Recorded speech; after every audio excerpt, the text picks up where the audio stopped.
ચાલો વિદ્યાર્થી મિત્રો, હું દેત્રજા અમિતાબેન ઉમા વિદ્યા સંકુલ તરફથી યુટ્યુબ ચેનલમાં તમારા બધાનું હાર્દિક સ્વાગત કરું છું. આજનો આપણો વિષય છે હિન્દી, ધોરણ 8, પાઠ 3, અંતરિક્ષ પરી, સુનીતા વિલિયમ્સ. સુનીતા વિલિયમ્સનું નામ તો આપણે બધાએ સાંભળ્યું જ હશે, કારણ કે તે એક એવી મહિલા છે જે અંતરિક્ષમાં જઈ અને પાછી આવી. તો આજે આપણે એના વિશે વાત કરીશું.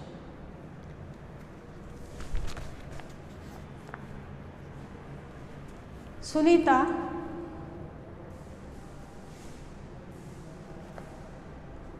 20 सितंबर 2007 को अहमदाबाद पर अंतरिक्ष में लौटकर वापस आई थी. वो थी हमारे गुजरात की गौरव, हमारी शान, विश्व की बेटी, जिसको वापस आने की सब लोग दुआएं कर रहे थे. क्यों सब लोग दुआएं कर रहे थे? इससे पहले, सबसे पहले अंतरिक्ष में जाने वाली प्रथम महिला अंतरिक्ष यात्री थी कल्पना चावला. कल्पना चावला जब विश्व की बुलंदियों को छूकर वापस आ रही थी, तब एक प्लेन दुर्घटना में उसकी मृत्यु हो गई थी और वो हमारी कल्पना बनकर रह गई थी. दूसरा अंतरिक्ष यात्री था राकेश शर्मा. वो भी प्रथम पुरुष अंतरिक्ष यात्री था. जब वह हमारी कल्पना बनकर रह गई, तब सब लोग खूब दुखी थे. उसके बाद सुनीता विलियम्स ने अंतरिक्ष में जाने की इच्छा हुई. सुनीता का भारतीय होना हमारे लिए गर्व की बात है. वो भारतीय नहीं है, पर उसका जो मूल है वो गुजरात से जुड़ा हुआ है. उसका पिताजी दीपक भाई पंड्या गुजरात के मेहसाणा जिले के झुलासन गांव में उसका जन्म हुआ था. उसने आधी जिंदगी गुजरात में बिताई थी. वो व्यवसाय से डॉक्टर थे. उसने 1960 में तक गुजरात में सेवा दी थी. बाद में 1960 में वो हमेशा के लिए अमेरिका चले गए. वहाँ उसने युगोस्लाविया की युवती के साथ उसने शादी की थी. उसकी 3 संतानें थी. उसमें सुनीता सबसे छोटी थी. उसके जय, दीना और सुनीता तीनों भाई बहन थे. उसकी माता का नाम उर्सबाइन बोनी था.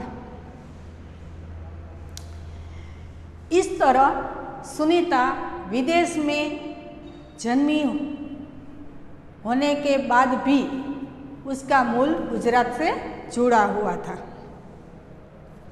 सुनीता का जन्म 19 दिसंबर 1965 को ओहियो अमेरिका में हुआ था.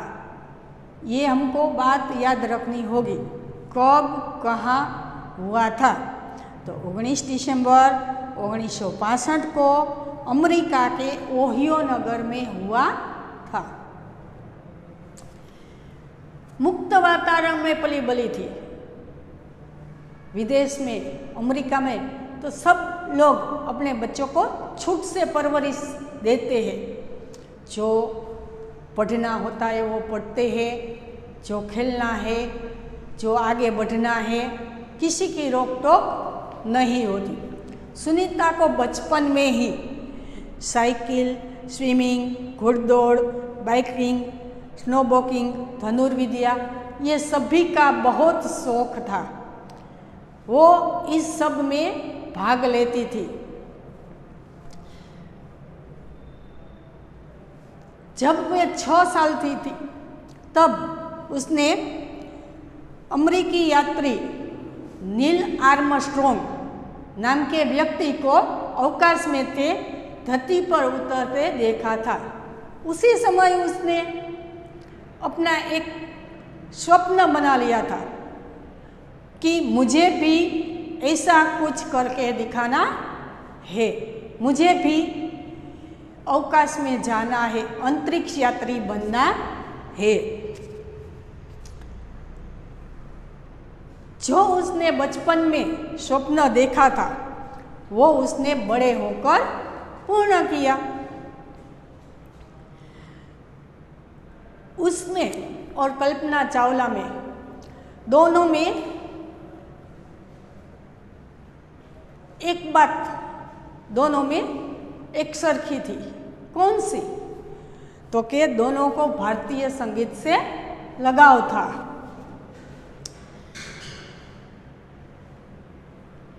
हमारे यहाँ वैज्ञानिक कई सारे हैं, पायलट भी कई सारे हैं, पर अवकाश यात्री केवल 100 है। सुनीता ने अपनी पढ़ाई पूरी करने के बाद उसके खास मित्र और उसके सहध्यायी એટલે उसके साथ जो पढ़ रहा था उसके साथ माइकल विलियम्स के साथ उसने अपनी शादी की थी। तब से वे सुनीता पंड्या से सुनीता विलियम्स बन गई। सुनीता की सिद्धि में उसका माइकल विलियम्स ने सुनीता के सिद्धि में साथ दिया था। सुनीता के जीवन में कल्पना चावला एक प्रेरणा स्रोत बनकर रह गई थी। पिछले 8 वर्षों में अंतरिक्ष यात्रा पर जाने वाली भारतीय मूल की दूसरी महिला की सकुशल वापसी के लिए लोग राह देख रहे थे।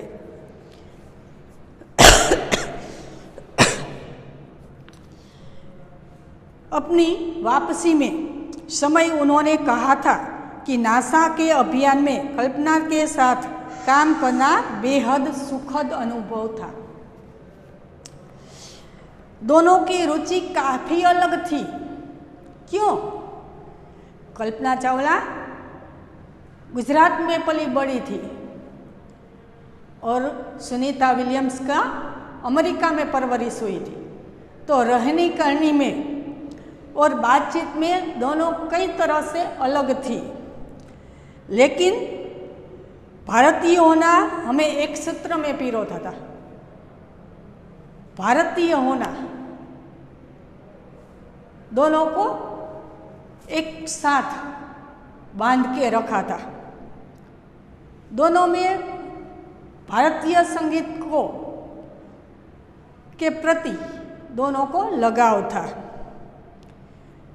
कल्पना चावला के पास से सुनीता विलियम्स को बहुत सारे सीखने को मिला था।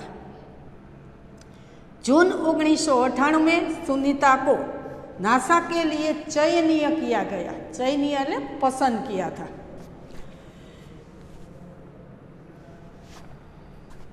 अगस्त 1998 में उन्होंने नासा में प्रशिक्षण प्रारंभ किया। प्रशिक्षण એટલે प्राथमिक शिक्षण नासा माटे। प्रशिक्षण के बाद सुनीता खुद अंतरिक्ष यात्रा के लिए तैयार हो गई। नासा कंपनी है वो अंतरिक्ष में जाने के लिए सबको ट्रेनिंग देती है। बाद में वो तैयार हो गई। सुनीता अपने अनुभव से कहती है कि अंतरिक्ष स्पेस स्टेशन में जिंदगी आसान नहीं है, बहुत तकलीफें होती है। वहाँ खाने से लेकर नहाने तक सभी क्रियाओं में मुश्किलें आती है। चलने फिरने में दिक्कत होती है, हड्डियाँ कमज़ोर हो जाती है। इस तरह हमको उस वातावरण में रहने के लिए दिमाग तैयार करने में समय लगता है। सुनीता ने अपने आप को इस अंतरिक्ष में रहने के लिए प्रशिक्षण लेकर अपने आप को तैयार किया। वैज्ञानिक तकनीकी भरे व्याख्यान रूस से रहकर अंतरिक्ष कार्यक्रम तथा उनके यान आदि के बारे में जानकारी ली। उसने वीडियो देखा, कई लेक्चर सुने। इस तरह उसने अपने आप को अंतरिक्ष में जाने के लिए तैयार कर दिया। उनके गोताखोरी के अनुभव होने वाले भारहीनता से स्पेस वॉक प्रशिक्षण में सहायता प्रदान। गोताखोरी जैसे हम अंतरिक्ष में जाते उस समय हम भारहीनता का अनुभव करते हैं, उस तरह जब हम समुद्र में बहुत नीचे जाते हैं तब वहाँ भी हमें वैसा ही अनुभव होता है। तो उसने अपने आप को इस तरह तैयार करने के लिए वो कई दिनों तक पानी में रही और उसने अपना शिक्षण के लिए तैयार किया। अंतरिक्ष यात्रा में संदर्भ में बहुत सी वैज्ञानिक जानकारियाँ और मुश्किल के बारे में उसने जानकारी ली। वे अंतरिक्ष के संभावित खतरों से खेलने के लिए पूर्णतः तैयार हो चुकी। अंतरिक्ष में जाने के लिए वो तैयार हो गई। सुनीता को पूरी तैयारी करने के लिए 9 दिन पानी के अंदर भी रही। सतत 9 दिन के लिए वो पानी में रही। ये प्रशिक्षण पूर्ण होने में 8 साल लगे। 8 साल तक उसने ये सब सीखा। डिस्कवरी अभियान फ्लोरिडा से केनेडी स्पेस सेंटर से फ्लाइट इंजीनियरिंग के तौर पर डिस्कवरी मिशन में शामिल होने के बाद 10 दिसंबर 2007 अटलांटिक अंतरिक्ष यान से सुनीता स्पेस स्टेशन पहुंची। 17 दिसंबर को अंतरिक्ष में चहलकदमी की, पहला कदम रखा। पृथ्वी से 360 किलोमीटर की दूरी पर कक्षा में स्थित अंतर्राष्ट्रीय अंतरिक्ष स्टेशन की गति प्रति घंटे 27,744 किलोमीटर थी। यह अड्डा प्रतिदिन पृथ्वी के 15.7 चक्कर काटते थे। यान था वो पृथ्वी के प्रतिदिन એટલે કે हर रोज 15.7 चक्कर लगाता था। अर्थात सुनीता ने पृथ्वी के 2967 चक्कर अपने अंतरिक्ष प्रवास में लगाए। सुनीता जब तक अंतरिक्ष में रही तब तक उसने 2967 चक्कर लगाए थे पृथ्वी के। इस अभियान में सुनीता ने 29 घंटे 70 मिनट तक स्पेस वॉक करके अंतरिक्ष में रिकॉर्ड बनाया। सतत 29 घंटा એટલે કે કલાક અને 17 મિનિટ સુધી પોતે ચાલી હતી। इससे पहले अप्रैल माह में 4 घंटे 24 मिनट में मैराथन जीतने वाली पहली अंतरिक्ष यात्री बन चुकी है। अंतरिक्ष के बोस्टन मैराथन में 4.5 घंटे में 42 किलोमीटर का सफर काटने वाली प्रथम अंतरिक्ष यात्री सुनीता ने अंतरिक्ष में 188 दिन और 4 घंटे में सेलोन ल्यूसिक का रिकॉर्ड तोड़ डाला। सुनीता अपना अनुभव कहती है कि क्या करना चाहिए। व्यायाम करना बहुत आवश्यक है। अंतरिक्ष में रहना है तो व्यायाम हर रोज करना चाहिए ताकि मांसपेशियों और हड्डियों को शक्ति बनाए रखे, लचीलापन बनाए रखे। इसके लिए हमें क्या करना चाहिए? साइकिल चलना, दौड़ना, हवा में तैरना आदि। अंतरिक्ष यात्रा में सोना मुश्किल है। अपने सोई न सके, बहुत दिक्कत होती है क्योंकि हमारा शरीर वहाँ एकदम हल्का हो जाता है। इसलिए हम आसानी से वहाँ सो नहीं सकते। और रोज का डिब्बेबंद खाना भोजन, जब हम यहाँ से पृथ्वी से जाते तभी खाना साथ लेकर जाना पड़ता है। तो डिब्बेबंद खाना भोजन, भारहीनता, शरीर एकदम हल्का हो जाता है। शरीर के लचीलेपन तीव्र गति से खत्म होता है। शक्ति होती है ना, वो जल्दी खत्म हो जाती है। मांसपेशियां और हड्डियों को तेज क्षति जैसी समस्याएं थी, इसलिए वहाँ व्यायाम करना बहुत जरूरी होता है। सुनीता ने अंतर्राष्ट्रीय अंतरिक्ष केंद्र में 6 महीने प्रवास के दौरान कई महत्वपूर्ण कार्य किए। उसने अंतरिक्ष में बहुत सारे कार्य किए थे। कौन से? जैसे human life science, physical science, पृथ्वी का निरीक्षण, शिक्षा और टेक्नोलॉजी, डेमोन्स्ट्रेशन जैसे विषयों में काम किया। और उसके अलावा उसने ब्लड सैंपल लेकर पृथ्वी पर भेजा। सुनीता ने कहा, यहाँ पर सबसे बड़ी बात मुझे यह लगती है कि हमारी पृथ्वी कितनी शानदार है। अंतरिक्ष से हमारी पृथ्वी बहुत शानदार दिखती है, खूबसूरत दिखती है। दुनिया को अलग नजरिए से देखने का मौका मिलता है। यहाँ हम सब जगह अलग अलग रूप से बांट दिए गए हैं। वहाँ से तो सारी पृथ्वी एक ही दिखाई देती है। अपने ग्रह को कैसे आने वाली पीढ़ियों के लिए बचाए। धीरे धीरे धीरे हमारी पृथ्वी खत्म हो रही है। अगले आने वाले जो हमारी परंपरागत जो पीढ़ियां हैं, उसके लिए हम अपनी पृथ्वी को कैसे बचाए। पर्यावरण, जे कुदरती जे खनिज संपत्तियों है, उस सबको हम कैसे बचाएं। अंतरिक्ष मिलजुल कर काम करने की बढ़िया जगह है। यहाँ हम सब लोग क्या करते हैं, नन्ही नन्ही बात में सब लोग झगड़ते हैं। वहाँ तो जितने लोग गए होते उतने ही होते, मिलजुल के काम करते हैं, अपनापन होता है वहाँ।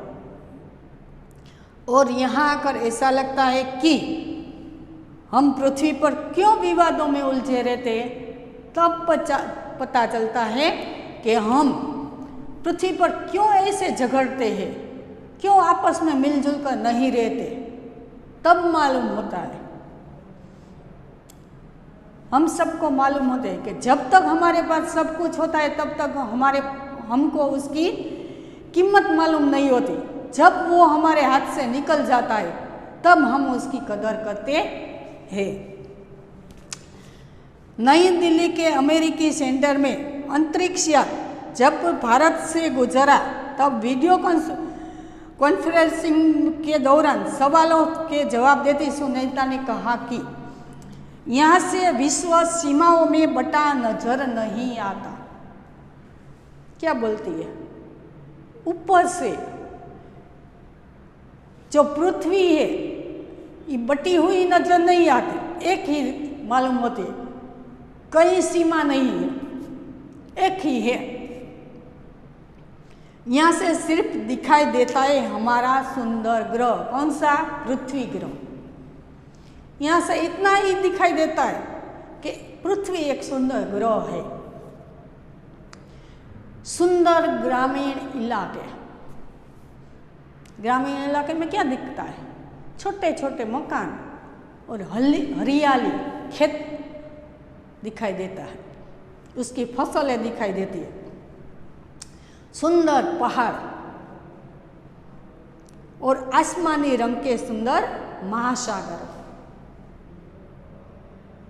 हमारी पृथ्वी के 3 भाग में समुद्र बटा हुआ है, वो दिखाई देता है। हरे मैदानों और अनेक रंगों में जमीन दिखाई दे रही है। अनेक रंग में, क्यों? अलग अलग है, कहीं भूरी है, कहीं लाल है, कहीं सफ़ेद है, कहीं काली है, एम अलग अलग रंग की पृथ्वी दिखाई दे रही है। यह दृश्य बहुत मनोहर था। 19 जून 2007 को स्पेस शटल अटलांटिस सुनीता समेत 7 अंतरिक्ष यात्री को लेकर धरती की ओर रवाना हुआ। वहाँ से कब रवाना हुआ था पृथ्वी पर आने के लिए? तो 19 जून 2007 को। पूरा विश्व सुनीता की सकुशल वापसी के लिए प्रार्थना कर रहा। क्यों?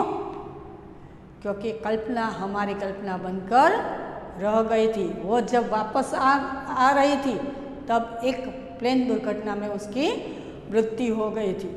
इसलिए सुनीता की सकुशल वापसी की सब लोग प्रार्थना कर रहे थे। कितने दिन वह अंतरिक्ष में रही?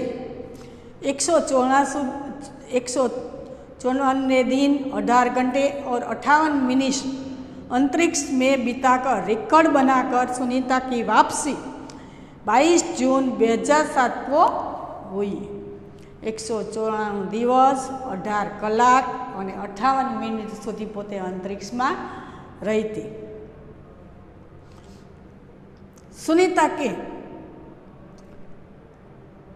सुनीता के आश्चर्यजनक कार्य से भारतीयों और गुजरातियों का सर ऊंचा हुआ।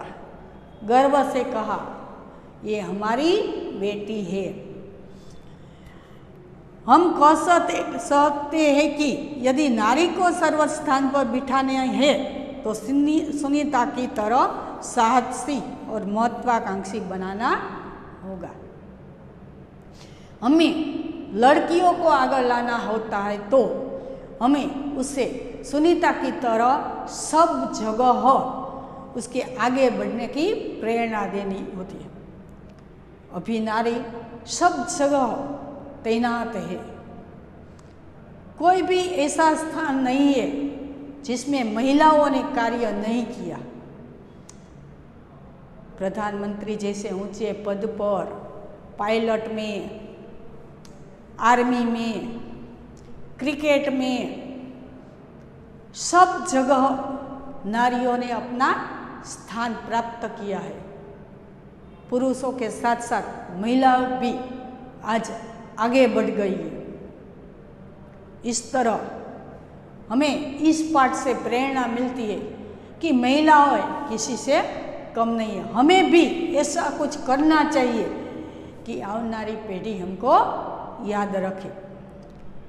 इस तरह इस पार्ट में सुनीता विलियम्स और कल्पना चावला की अंतरिक्ष यात्री के लिए उसने जो प्रयत्न किया, मुश्किलों का सामना किया और उसने हमारे लिए जो वापस लौटकर जो जानकारी दी, ये हमारे लिए एक गर्व की बात है। तो आज हमने देखा कि सुनीता विलियम्स एक अंतरिक्ष यात्री थी है, तो वो हमारे लिए एक प्रेरणादायी है। देखिए, आज हमने इतना पाठ समझा। अब अगले बार जब हम मिलेंगे तब उसकी चर्चा करेंगे।